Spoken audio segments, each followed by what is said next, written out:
A primeira questão que talvez a gente tenha que pensar é a seguinte: por que, se hoje a droga está tão acessível, as drogas, basicamente, a mais popular talvez seja a maconha, e com uma droga um pouco mais pesada e mais perigosa, a cocaína, né? Mas se a droga hoje está tão acessível, principalmente na adolescência ou desde a adolescência, por que, eu acho que essa talvez seja a pergunta para a psicanálise, né? Não é que essa pergunta interesse a todos, mas eu vou levando por onde dá.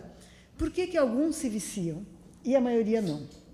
Ou seja, então a gente tem que começar a tratar duas questões em separado, né? Uma, por que se usa drogas, ou por que a droga se tornou mais popular no Brasil, talvez no Ocidente todo, de 20 anos para cá, né? Quando eu era adolescente, a droga era uma exceção, era um segredo, era uma coisa desconhecida, alguns iniciados, né? Tinha um poder, tinha um valor, inclusive, de experiência subjetiva, de enriquecimento da subjetividade, de transgressão, muitas pessoas procuravam a droga para afirmar uma atitude assim, contra o autoritarismo, enfim, era uma outra coisa, né? Hoje a droga é quase, na adolescência, quase banal, né? Então, a primeira pergunta seria essa: por que ela, sendo tão banal e de tão fácil acesso, alguns se viciam mesmo, se tornar toxicômanos, ter problemas de desempenho, problema escolar, problemas com a saúde, etc., e a grande maioria não, né? Então, vamos ter que entender um pouco essa diferença, né? Segundo, a gente tem que entender que talvez não exista sociedade humana que não tenha criado os seus mecanismos de escape, né? De escape no sentido de escape da realidade crua, cotidiana, enfim, enfeitar um pouco a vida, ou sair um pouquinho, ou fugir um pouquinho, ou sonhar um pouquinho, é próprio de todas as culturas, seja pelo meio que for, né? Nós estamos aqui num café filosófico, é provável que algumas pessoas gostem daqui a pouco de pedir uma cerveja, ou um vinho, ou um uísque, e continuar acompanhando essa conversa num estado de consciência um pouco diferente do estado, digamos, a seco, né?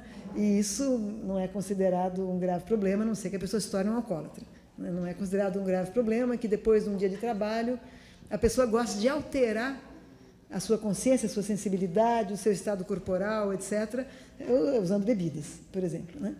O próprio Freud, ele diz uma coisa interessante, ele diz, é impossível enfrentar a realidade o tempo todo sem nenhum mecanismo de fuga. E ele nomeia a embriaguez, os estados de embriaguez, né? A fantasia que às vezes a gente, de fato, embarca tanto nela que perde a noção da realidade, né? A fantasia de cara limpa, né? Não estou falando de grandes baratos, né? E outros vícios, o jogo, ele fala de vícios em geral, né?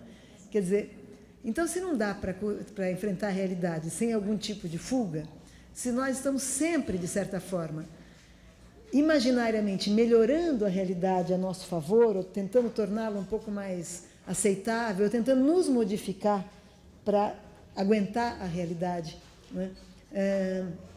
Por que algumas pessoas conseguem manter um equilíbrio entre estados em que elas estão a seco na realidade, enfrentando as coisas, digamos, como elas são, se é que a gente consegue enfrentar realmente as coisas como elas são, e para outras pessoas a realidade é tão intolerável que elas passam a não conseguir mais, vão não crescendo a ponto de não conseguir mais viver sem a ajuda de algum tipo de aditivo, né?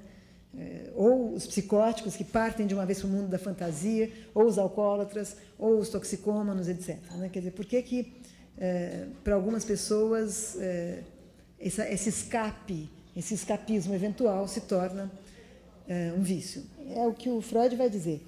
Ele diz, olha, a cura de qualquer vício, simplesmente pelo imperativo de abstinência, não pode, agora você para e fica limpo, ela não funciona, porque não encara, não vai a fundo naquilo que é, digamos, a fonte da paixão pela droga. Então, a gente deve considerar que as drogas... Eu vou o tempo todo mencionar o álcool junto, tá? Embora o álcool seja uma droga legal. E, em breve, eu vou também incluir as drogas, os psicofármacos. Quer dizer, as drogas legais, médicas, receitadas, que a pessoa compra em farmácia sem nenhum problema com a polícia, mas que também viciam e que também estragam muitas vidas, né? Então, a gente pode começar se colocando essa questão. Quando Freud fala que a cura pela abstinência não funciona porque não vai até o fundo do que seja a fonte da paixão, nós podemos pensar no uso de drogas, pelo menos no uso contínuo de drogas, como uma espécie de paixão, como a paixão pelo jogo, por exemplo, que é um outro tipo de vício, né? A outra coisa é que, lendo também outros artigos de psicanalistas que trabalham com drogados mais continuamente, eles dizem, olha, não adianta a gente querer resolver o problema dizendo assim, existe o drogadito, o toxicômano.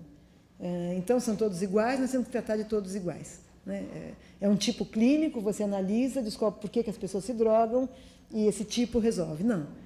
Cada toxicômano é um, e cada um se vicia por razões e por caminhos singulares. Tá?